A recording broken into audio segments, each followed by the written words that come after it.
Ajaa'ibu kun Waaqayyoon haroo inni dhufe dhageeffadha. Sheer waliif godha nama hundi biraan yoo Waaqayyoo taate an ammaan sitti amana osoon asiin deemne mee rifeensa kee achi kute kana asitti as deeffadhu sittiin amana.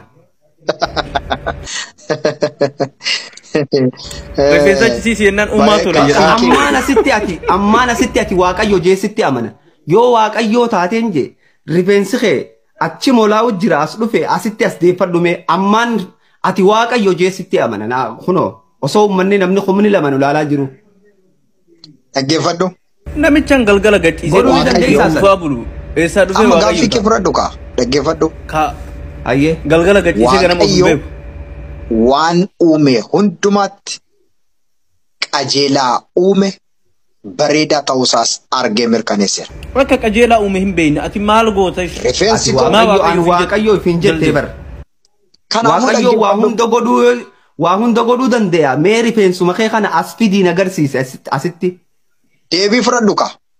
Gaaffii kee qofaa of hin dhaga'ine yeroon si deebisu deebii fudhadhu. Okay deem asitti ammoo as deebisuu qabda. Yoo asitti as hin deebisin ati Waaqayyo miti. Waaqayyo dhaggeeffadhu. Gizee sanaan kijibaadha jee ifirra ragaa ba'i. Dhaggeeffadhu Waaqayyo abbaa kooti bareechina uume mudaan tokko narra hin jiru bifni koo fakkaattiin koo eenyummaan koo isa keessaa hafuura kooti. Isa keessaa hafuura qulqulluu baafatu godoo ani keessa jirudha. Inni kun uffata ani uffadhee jirudha. Inni kun isa ani keessa jirudha malee eenyummaa koo miti. Ati garuu Waaqayyo da godhi si jeha Waaqayyo godhi mee dandeessaa mi ati Waaqayyo hanganuma godhi waan biraa siin hin jedhu. Kanaafuu dhaggeeffadhu ka. Waan takka na ajjeese ati Waaqayyo da du'i naan jee na ajjeese nin du'a. Waaqayyo waan godhe hundumaatti sirra dabarree jira. Wanti godhe hundumtu gaarummaadhaaf ta'e. Kanaafuu rifeensi koo yerootti biqilee ammasi ga'ee jira yerootti immoo dubatti deebi'us qaba. Wanti hundumtuu aduun gaditti yeroo qaba jedhamee caafameera. Kanaaf ati Waaqayyoon qoruu Waaqayyoon akkamitti gaaffii akkanaa gaafata? Gaaffiilee akkasii gaafachuu keetiif. Ka duraan daree keessa Waaqayyo gaaffii akkanaa Waaqayyo yoo taate mee na ajjeesi Waaqayyo. Okay, si ajjeesuudha. Dui jai na ajjeesi nin du'aati Waaqayyoodha. Okay, Waaqayyo namaan hin mari'atu. Nama ajjeesu ofiin yoo barbaade si ajjeesa moo yaada kee irratti hundaa'e si ajjeesa. Alaki Waaqayyummaa kee uummataaf ibsi har'a carraa guddaa qabda. Ati Waaqayyoodha. Dui naan jii siifin du'a. Ati booda sitti amana. Kanaafuu sin jedhee bara Waaqayyummaa koo mirkaneessuuf ani yaada namoota irratti hundaa'e tan Waaqummaa koo mirkaneessa moo yaada koo irratti hundaa'een waan an godhuu fi waan an dubbadhu irratti Waaqummaa koo mirkaneessa. Okay, Waaqayyoo keenyaati Waaqayyoo waa deebisuu hin dandeessu. Waaqayyoo gaafii tiyya deebisuu hin dandeenye hedduun na rifachiisaa jirti. Ani gaaffii keetiif miti.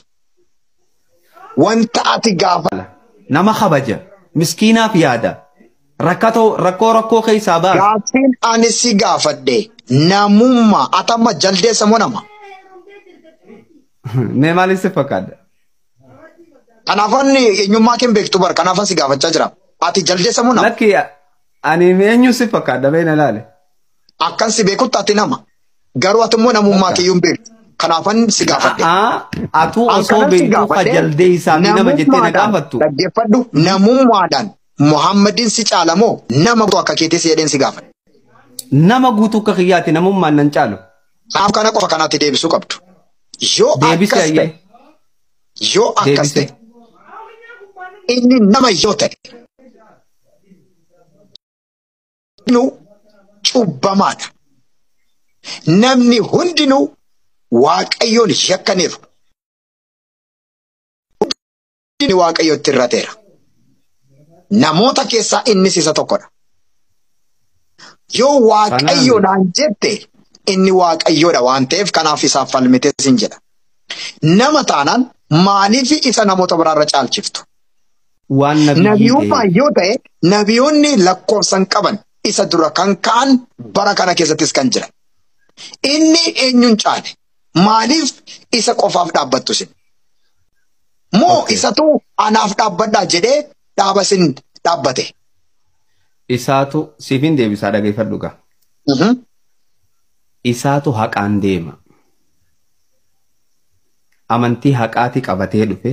Sana ammoo yoo waliin haasoyna jenne kitaaba kee fidattee anis kitaaba kiyya fidadhee waliin Yoo haasoyna. Gaafiin inni sii qaba. amantii Gaafii haqaatiin takkan sii deema qaba. yoo jette gaaffii koo Gaafii takkan deebisi sii qaba. qaba. Quraana Deebisee bara. keessaa. Quraana keessaa. Deebisee tabiraan na gaafachaa jirta bara. Dhaggeeffadhu. Deebisee. Isaa almasii. Inni Muhammadii dura ergameemi. Kana ni amanta. Isaa almasiin isin jettan Yesuus Kiristoos waa'ee Muhammadii kan inni iddoo abdachiise naa baasi quraana keessaa sin jedheen ture naan baafne. Ammaan sii baasa وإذ قال عيسى ابن dhageeffadhu siifin qaraa. Siifin qaraa dhageeffadhu. وإذ قال عيسى ابن مريم. Afaan Oromootiin. Afaan Oromootiin. Yeroo Isaan ilmi Maryam je'u bani Israa'eliin yaa bani Israa'el ani ergamaa gama keessan ergame dhugoomsaa waan isa harka jiruu fi Tawraat jechuudha. Ammallee gammachiisaa ergamaa dhufuudhaaf jiraatu na duubaan maqaan isaa Ahmad ta'e je'ee dubbate kunoo ayata siifin himuu danda'a. Okay, quraana keessan irratti akka jedhame maaliif sheekonni keessan wangeela Yohaannis boqonnaa 16 sifan dubbisaan immoo. La naaf Ani mos bandu pesa. achuman naawus gaafii Okay. ati quraana irraa naaf dinaan jette siifideetiin jira suuraa tam keessatti kajee akkamitti kajee ayata jahaffaa suuratu saffaat ayata jahaffaa keessa dhayxee ilaallachuu dandeessa. Waliigallee gaafiin inni si gaafadhu ati waaqayyoodhaa miti. Eeyyen. Haya yoo waaqayyoo taate an ammaan sitti amanaa osoon asiin deemne mee rifeensa kee achi kute kana asitti as deeffadhu. Sittiin amana.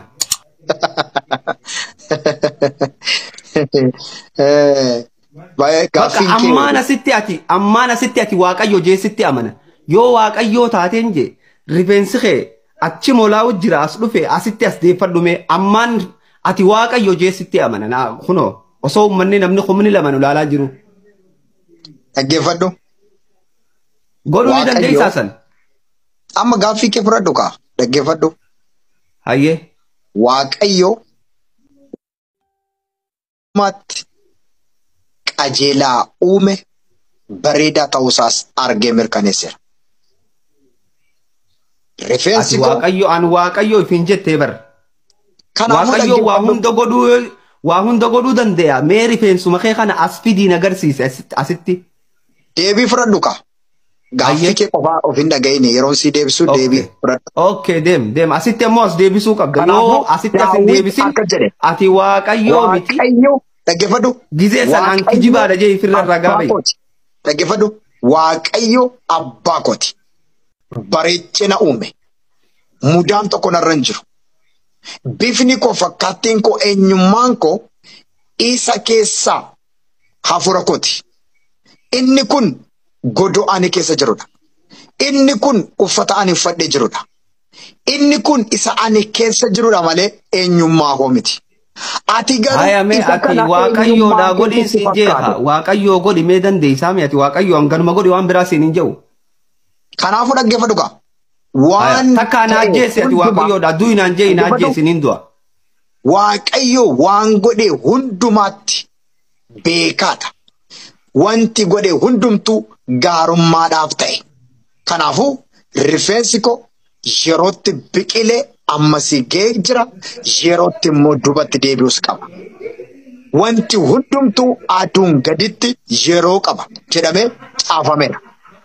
Kanaaf ati waaqayyoon qoruudhaaf gaaffiilee akkasii gaafachuu keetiif cubbuun kanarra caalummoo hin jiru. Kanaaf waaqayyo Ati waaqayyoodha. Waaqayyoo yoo taate mee na ajjeesi waaqayyoo. Okay, si Du'i ajjeesuudha. je'iitii na ajjeesi nin du'a ati waaqayyoodha. Okay, waaqayyo si ajjeesuudhaaf Ah. ofiin yoo barbaade si ajjeesa moo yaada kee irratti hundaa'e si ajjeesa? Alaki waaqayyummaa kee uummataaf ibsi kaarra carraa guddaa qabda. Ati waaqayyoodha. Du'i naan jiisi ifin du'a. Ati booda sitti amana. Kanaafuu sin jedhee bara waaqayyummaa koo mirkaneessuuf ani yaada namoota irratti hundaa'etan waaqummaa koo mirkaneessa moo yaada koo irratti hundaa'een waanan godhuu fi waanan dubbadhu irratti waaqummaa koo mirkaneessa. Dhiirri akkasii akka Sheek Abu Musab jedhe dhiirri yoo hin jiraatiin qaanuuna waxii naga tokko namni kaka'umsa godhuun barbaachisaadha. Namni gara barreeffamaatiin barreeffama beeytullee barreeffamaan gadhiifatu. Namni dhiirri Rasuula Rabbii jaalattu alayhi salaatu wassalaam. Nuti ammoo dhugama Rabbii dubbachuudhaaf nabi tuqamee jiraachuu hin dandeenyu dhugaa Rabbii. Maal goona lubbuun tan maal gootamaa jiraattama alayhi salaatu wassalaam. Maaliif jiraatta nabi tuqamee alayhi salaatu wassalaam? Wallaahi nu fiigiyaa jiruun natti hin fakkaatu. Jirummaanuu jiruun natti hin fakkaatu wallaahi. Keefa nuyi akkamitti diiniin jaalanna fidaa kaabii wa ummii afaaniin jechuun hin ta'a.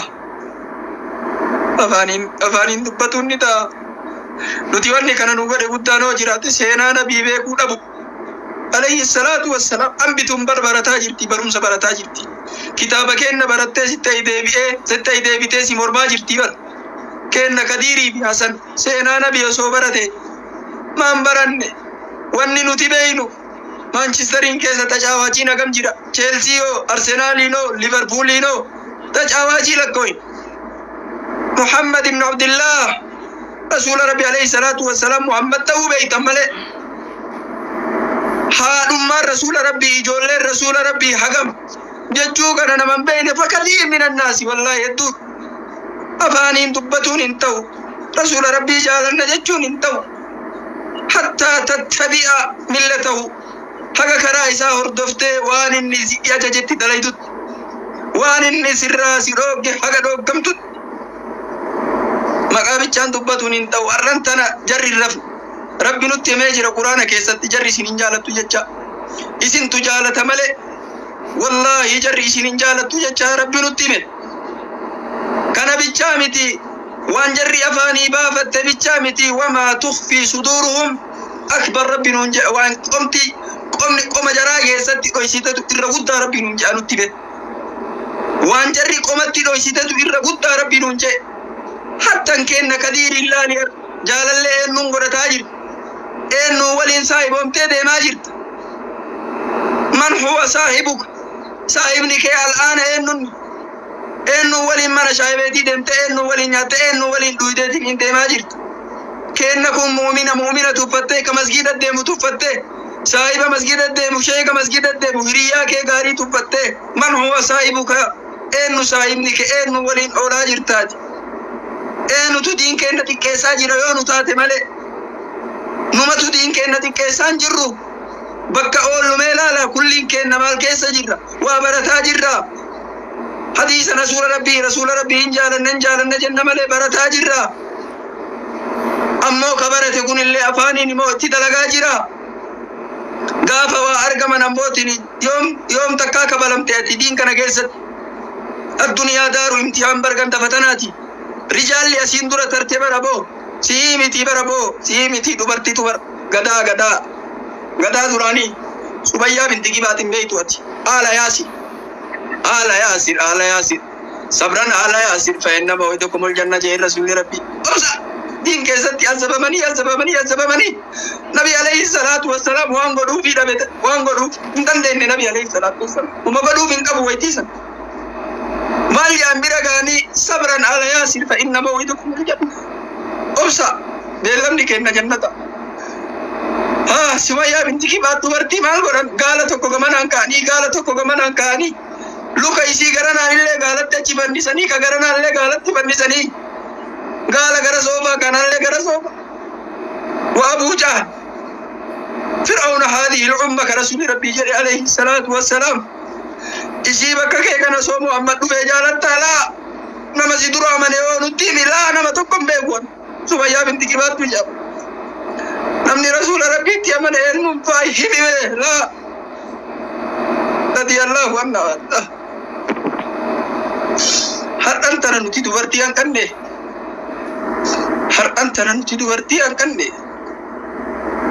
Eenyumee namni diin duraanii diiniif jecha Kabbaab ibnu Aratti waan ta'e seenaa himaa jira.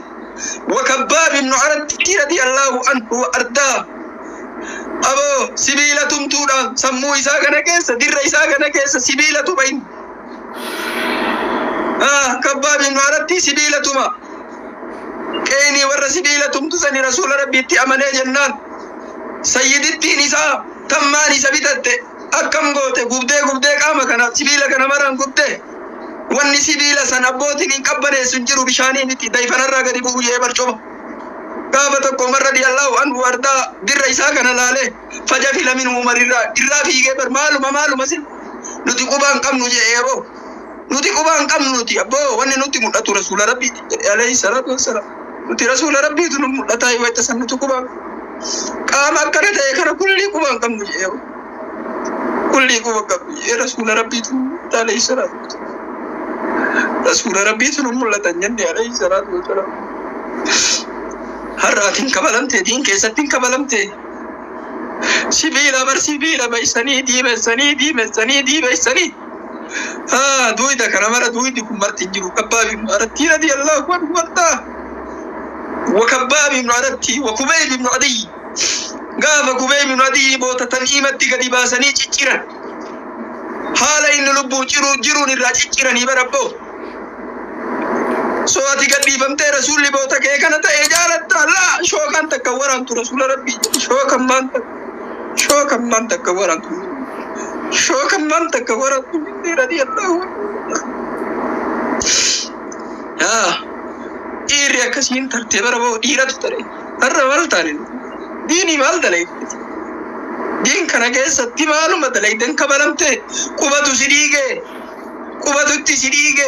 si dhiige Rabbi waa fida ammoo hin fida. Rabbi diinuu fi hin tiifata. Silaaluufi Rabbi silaaluu iimaana akkati qabdu laaluufi. Hagam akkati iimaana qabdu laaluufi. Hagati akkam quuqamtu laaluufi. Yaa sheeka du'arraan ooltu laakiin ammoo diin kana hagam quuqamaa jirta. Nabiin hagam jaalataa jirta. Kanaaf hasawallee walitti dheeressuuf hin barbaachisu. Iznii Rabbiiti. Rabbiin kenna hin danda'a. Nama kana waan inni haqa godhatu Rabbi nu haa argisiisu. Har'aa boor keessatti waan inni haqa godhatu Rabbi nu haa argisiisu. Yaa Allah. Yoo onneen kenna gubatte yaa Rabbi yoo si jaalanne yaa Rabbi yoo rasuula Rabbii jaalanne yoo diin jaalanne yaa Rabbi. Namni kun haqa haa godhatu yaa Rabbi. Yaa Rabbi haloon nu bahi yaa Rabbi hin miidhamne yaa Rabbi. Hedduu masiidan nurraa gubatee jadhibne hin miidhamne garan nu gubate yaa Rabbi. Quraana kalaama keettu fincaan irratti fincaaname yaa Rabbi hin gubate yaa Rabbi. Ambatana haaloo irraa nu bahi yaa Rabbi. Yaa Rabbi haaloo irraa nu bahi yaa Rabbi. Nutti mari'atte yaa Rabbi tutti lamaan nutti mari'atte yaa Rabbi nama sadiin teettee nutti mari'atte yaa Rabbi. Rabbi abboo rasuula Rabbi gaafa jarri daara nadwaa paarlaamatti mari'attee jalaa baafte hoo yaa Rabbi. Fitnaa jaraa yaa Rabbi nu baqsi yaa Rabbi. Aboo mariin jarri mari'attee jarumatti haa deebi'u yaa Rabbi. Ambatana jarumatti haa deebi'u yaa Rabbi. Nama lamaan teettee mari'attee yaa Rabbi. Sadiin teettee mari'attee yaa Rabbi. Bakka jarri itti mari'atte beekta yaa Rabbi. Afaan jaraa qabi yaa Rabbi. Harka jaraa qabi yaa Rabbi. Sammuun jaraa haa qabamu yaa Rabbi. Luuyni jaraa haa qabamu yaa Rabbi. Onneen jaraa haa qabamu yaa Rabbi. Ya Rabbi nu dhagahi kadhate tana nu dhagahi ya Rabbi ya Allah bolla keessaan baanetti ya Rabbi na ummata kana ya Rabbi bolla jarri keessaan baanetti naqi ya Rabbi